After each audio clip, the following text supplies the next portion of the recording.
of details. In fact, let's keep it with that story. Ashwin Parekh Advisory Services. He joins us on the phone line right now. And Mr. Parekh, afternoon. Good to chat with you. Quite clearly, it'll be the telecoms, insurance joint ventures which have, sought a buyback that would be under the scanner. Absolutely.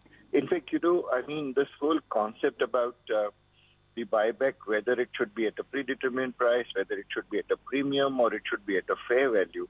Now, somewhere along we will have to accept the fact that where there have been contracts earlier, and these contracts were entered with joint venture partners contributing a differential pricing kind of mechanism, then there was a lot of predetermined pricing or premium pricing thrown into these contracts.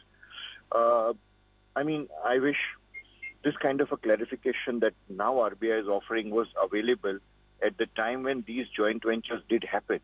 These happened almost 15, 16 years ago, and some of the telecom ones, did happen around more or less around the same time.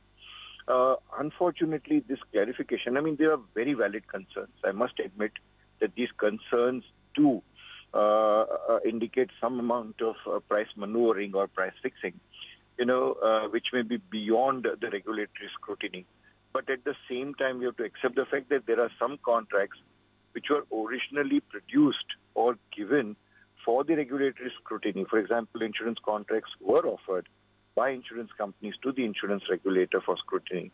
And if there was a certain mechanism of transfer of equity, then how do you apply these new conditions now? And Ashwin, the other point is, there is an element of market volatility.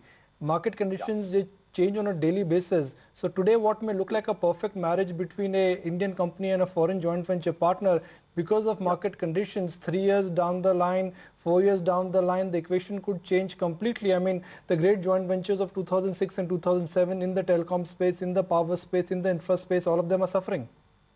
No, absolutely. In fact, some amount of, you ask any valuer in the country, normally valuations are done based on the lot size and the control issues. So if there is a premium associated with either the lot size or associated with the size of the equity that is being transferred, or if it is also associated, with the management control, then the pricing will be at a premium or at a different price. So these aspects need to be considered, at the time when these transactions take place. Mr. Parekh, thanks much for joining in and helping us understand the sectors which will really impact if indeed this takes place.